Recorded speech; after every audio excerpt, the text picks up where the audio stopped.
Hello, ladies and gentlemen. Welcome back to the Red Bull Battlegrounds. The final casted match of the night will be between Startail's Bomber and EG's HuK, starting out the series on Ohana at 0-0. Big match on the line because if Bomber wins, he's first in the group. If HuK wins, there's a three-way tie between MC, Bomber, and HuK. So here is Bomber spawning in the top right. In the bottom right, EG's HuK, who's been having a little bit of a slump-a-roo-ha. Hopefully can be able to pull it back. Now building his first pylon in the main, as is expected. The map is going to be Ohana, which does have a pretty big skew towards Protoss in terms of just the basic matchup win percentage. But I actually don't think it's really been too revealing. I mean, the matchup is only really had about 40 games played on it. Protoss has generally been exploiting the fact that this third is quite easy to take with these nice destructible rocks at the back door. EG's HuK going straight away to the gateway on 12. Interestingly, not doing it on 13. That tends to be quite aggressive in terms of builds, whether it's a fast tech play or whether it's some kind of fast warp gate play. Generally does end up being in the warp gate category. And Bomber, I wouldn't be surprised to just do a very typical no gas expand with a focus on the third base, because that's just what he does. I just don't really see him do that much else in other circumstances. HuK now moving up into the main. Waltz is right on in, and a gateway scout timing is pretty typical because you arrive right when the Terran player would have committed to his gas already. So it's a very revealing scout. Sometimes if you get there too early, you don't know, but nope, getting there right on time. And we see the Cybernetics core on 17 going down for HuK. Will he build a Zealot? That's definitely going to be a huge influencing factor. He has seen that his opponent is going for an expand or a cheese. Very often you'll see players build a Zealot and attack with it. Very popular on Fnatic Todd's stream. Very popular from HuK as well. But also equally popular is the, oh my gosh, cancel all. I will get just a Stalker, and then I'm not going to build another unit for 20 minutes. That is the Startail Squirtle style. So now it looks like we see the Stalker popping on out. Chronobursted. And I'm still a little bit hesitant to high-five about the gateway on 12. We also see the nab at the expansion, and a weird second gas timing coming out of HuK. Second Stalker timing, I would very much so anticipate that HuK is not going to be early expanding at all now. Might even just see Twilight Council get thrown down. Bling Stalker play, as does end up being quite effective, but it's generally pretty weird to do this play that HuK did. He does have a good bit of money coming out, so I'm pretty curious as to what this second assimilator is all about. There's the Nexus going down as well. There's going to be, no doubt, a very funky transition coming out of EG's HuK. There's a single refinery going down in the main. That is not something you see every day. You normally see two refineries. What are you up to, Bomber? What are you up to, Bomber? Bomber.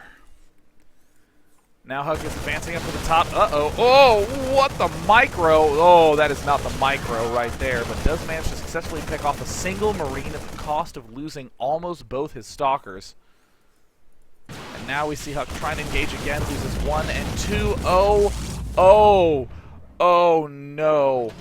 Oh no. HuK.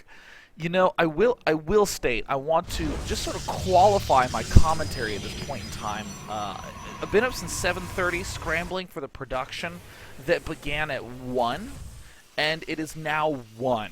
So I've kind of been talking for 12 hours. So generally I would say things like the investment of the 12 gateway is perhaps been a little bit, I don't know, undermined by the loss of those two Stalkers. But given my current mental state, what I really want to do is go, oh my god, bottom 3 control in the world! Because I will say that that is the sort of miss micro that will actually cost you the game. That is the sort of situation that will put you so far behind that it's hard to come back in. But honestly, if there's a player who can micro his way back in, it would be HuK. I mean, that sort of miss micro is pretty easy to misstep there. So I don't actually... Wow, God, this is a weird timing from Bomber. I don't actually think that is that unusual of a misstep for HuK, but it's just one of those debates. If you have two Stalkers, you really want to kill off the Marines, but you also can't risk losing against the Marines, so it's just a tough spot, so players do tend to go for just the one Stalker for that reason. So there we see the Robotics Bay going down. I like this play quite a bit from HuK. Going for the triple gateway action, hiding two up here. Going for the Robo Bay, just trying to get a cinch on a big army battle. But meanwhile, I want to come back to the Bomber mix, where he's been slowly adding on these refineries at weird times, just playing real calm, real slow. All Marines, this is the sort of build that you want to steal in the follow-up, and aha! This is the reason that we saw Bomber delay that gas. He was slowly accumulating a little bit more minerals here, a little bit more minerals there. If you just delay your refinery by 2 minutes, that is 2 barracks of extra minerals that you get. And there you have it. That is how he was able to sneak those extra dudes out. Of course, saved a little gas by not getting any Marauders, by not getting these extra add-ons for a long time. But this is going to be a beastly timing by Bomber. He's going to do a big attack, and then he's going to follow up with another big attack. And HuK, no gas at the expansion? What? No way. He's going no gas. He has 3 sentries. He's going to have to be the most hero of hero sentries. What?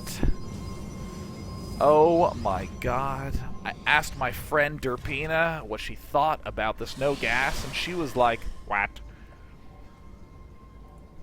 Very surprising play out of HuK, because you do need the gas to reinforce the Colossus. It's very much so in all-in angle play. You are hoping to hit your opponent right when he has Medivacs and no Vikings. And that is the entire timing that HuK is going to be relying on. He will be building no more Colossi. And once this Robotics Bay is done fiddling with its belly button, there is the range 9 out on the Colossus. And HuK will be advancing forward. And there it looks like the pullback. We see 2 Vikings in production. This is an all-or-nothing play from HuK after the early loss of those Stalkers and the delay on the expansion. He's moving in. This is a lot of Zealots, but Colossus number 2 get up to the front. And Bomber doing an incredible job repairing, and with the Vikings up, this is just Frown City for HuK. He downloaded the Zynga game Frownville, and he has been updating it since he lost those 2 Stalkers, advancing forward, doing some pretty considerable damage. We are seeing, with even the Stalkers at the front, he is able to pick off some of the Vikings, but not all. A single Viking remains, and with that Marine Marauder spread being oh so good, and is he even making use of these 2 warp gates?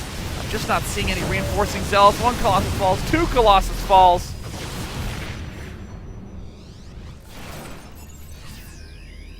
And HuK will go home and get those second gas guys. Now, I want to talk about the state of depression that happens within 20 minutes in a game of StarCraft 2. This has happened to everybody. At this point in time, HuK is virtually crippled, but Bomber is not going to attack. And that is what we call depression in 20 minutes. When you feel that feeling of, oh my God, maybe I can come back. Maybe I will go for more gateways. The Double Forge, the Twilight Council, this is actually an absolutely brilliant response from HuK. He knows he's behind. He needs to make a big risk, very late game oriented risk, to be able to step back in, because he clearly can't win with a follow-up push. So he will likely build these gateways, throw down a 3rd Nexus. I kid you not, this is one of the smartest responses that you can do in this kind of position. Make no units for just a sec, try to get up all these additional upgrades, and take this 3rd base. In many circumstances, the Terran will not attack you, and you get just a glimmer of hope.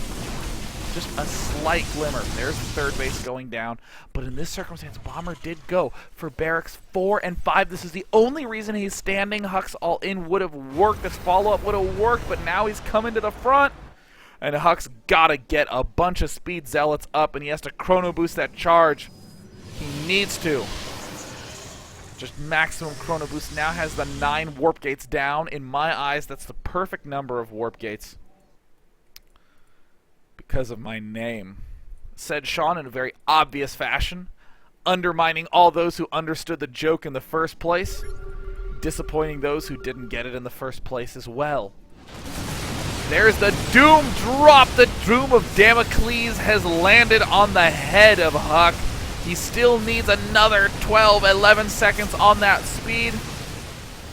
Will he be able to get the Zealot leg speed up? Oh, the probe train. He lined him up. These are not Blue Flame Marauders, but man, would Marines be fair if they did have Blue Flame. In the main, getting cleaned up. At the front, getting smacked down. Every which way of Terran destruction happening, and HuK falls in that game, thereby putting Bomber up 1-0. If Bomber can just win game number 2, he will be 3-0 in his group. He will be first place, and he will go on to face Teja tomorrow in the Red Bull Battlegrounds Championship Sunday. So without any further ado, I'm going to put up the wrong overlay. This is the overlay that I have, and for that I'm sorry. It's not tied up. It isn't. But if HuK wins, I don't need to change the overlay again. Guys, let's go on to game number 2 right after this.